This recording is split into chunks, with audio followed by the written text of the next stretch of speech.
مساء الخير، ازيكم عاملين ايه؟ يا رب تكونوا كويسين. فيديو النهارده الحنفية زي ما انتم شايفين كده. هنصلح حنفية الحوض، حنفية الحمام. الحنفية زي ما انتم شايفين كده مش بتقفل، بتتسرب. تمام؟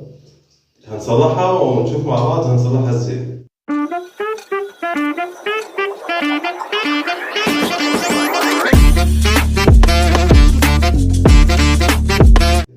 تمام؟ ده أول حاجة هنقفل المية ونشوف هنعملها ازاي مع بعض. بدل ما نغير الحنفية هنغير ايه قلب الحنفية. نقفل المية المحبس العمومي.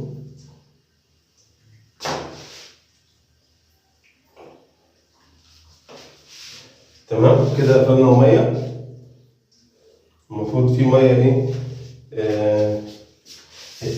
اللي باقي في المواسير كده قفل. دي المية اللي باقية في المواسير مش مشكلة. هنفك الجزء ده، السكينة دي، ونقوم النقبض ده ونطلع القلب بتاع الحنفية. تعالى نشوف هنعمله ازاي.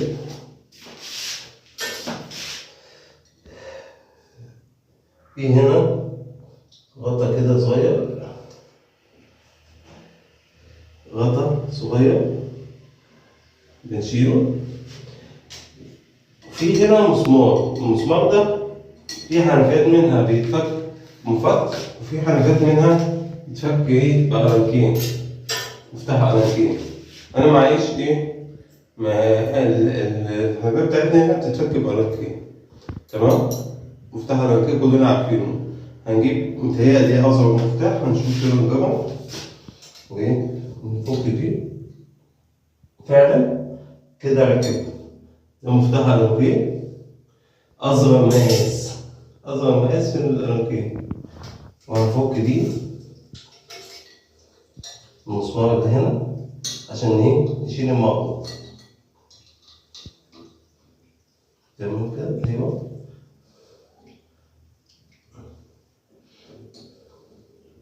بيتفك عادي زي المسمار خالص، من الشمال يتفك معانا، بس ايه مش بمفك، بمفتاح قرنكين.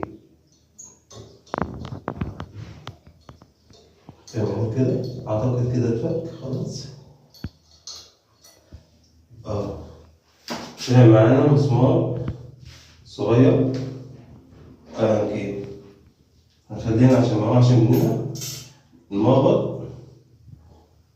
طلع معانا المقبض. ماشي. طيب في بعد المقبض في شكل كده، في غطا كده بيتفك بيه ده خفيف، غطا خفيف اهو. وفي صامولة كمان بتقفل ايه على قلب الايه، على قلب الحنفية. صامولة نحاس بتقفل. متهيألي المفتاح ده ينفع معانا بتاع الأنابيب، المفتاح اللي هو القديم بتاع الأنابيب 30 أو 32. هنشوف مقاس كام. 30 ده مقاس 30 بتاع الأنابيب، موجود في أي بيت. فكنا. تمام.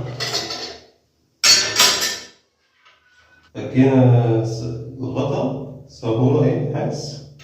تمام. ده القلب.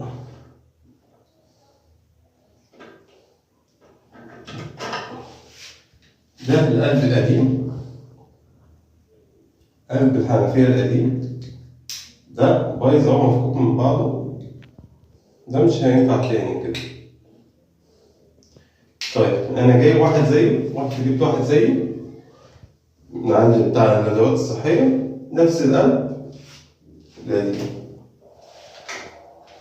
ده انا لسه شاريه من عند بتاع الادوات الصحية. ده القديم، ده الجديد. نفس المقاس، متوفر عند الادوات الصحية، متوفر كتير. هو تقريبا يعني ادوني 75 جنيه، 75 جنيه. هو غالي شوية بس يعني هنحي حنفية، يعني هنصلح حنفية مثلا خلاط الطقم ده، يعني القطعة دي تسواها 1500. تمام، تركي. ف75 جنيه مش مشكلة ونطلع فيها ايه؟ طبعا من حاجة. ماشي، يلا نبدأ نركب بقى. نركب دي مكان القديمة. هنشوف من جوه في مكان بنزين هنا اهو، في مكان جوه الحنفية نفسها اهي بيركب مكانها، وهنلفها يمين وشمال كده لحد ايه هتركب مكانها كويس.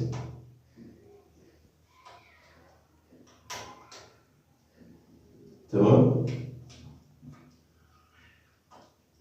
دي ايه كده ركبت مكانها. نربط عليها بصابونة النحاس.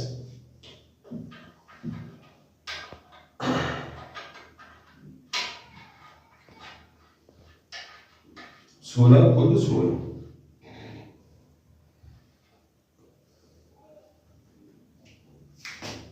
بعد كده نربط بالمفتاح بتاعنا اللي موجود في أي بيت، ده مفتاح العربي مقاس 30.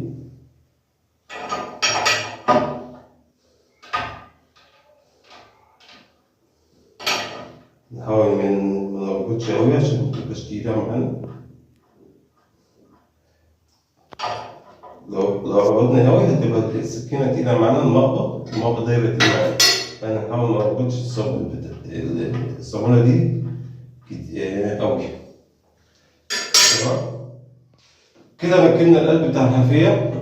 نجرب، احنا ممكن نجرب من غير ما نركب المربط. نجرب كده، نفتح المية من المحبس العمومي، نقفل الحنفية اهو.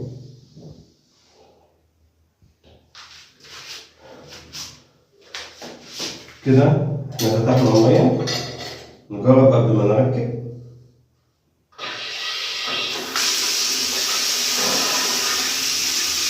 كده 3 كده هنقفل. مفيش ولا نقطة مية اللي كانت شغالة الأول. نشغل تاني، نقفل. كده تمت النجاح. نقفل بقى شغلنا. ده غطا عادي بمنظر بس، يعني كده بيركب تحت المطبخ، هو عادي بيتلف عادي اهو.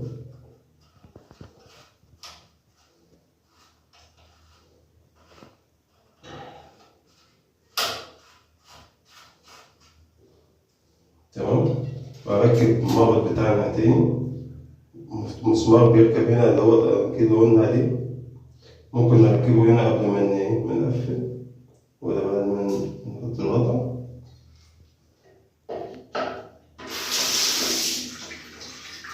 تمام، وادي المسمار نحطه في المفتاح الأكيد اهو، سهلة اهو. ده المسمار اللي فوق، ده في الجزء اللي فوق اهو اهو اهو. تمام، ونربطه مكانه هنا، دي مكان المربط.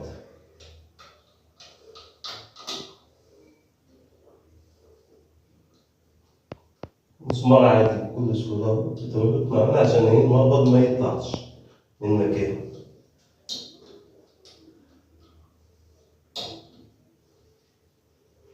بس كده تمام. وادي ده غطا بالفتحة دي بتاع المسمار يركب مكانه. وبكده نكون خلصنا. يبقى تاني احنا غيرنا القلب ده كان بيسرب وهو مركوب بايظ، جبنا واحد مكانه نعمل أدوات صحية. ده قلب تركي، واحنا اللي جبناه برضه نفس الموضوع، قلب تركي. تمام، كانت بتسرب دلوقتي ولا نقطة مية.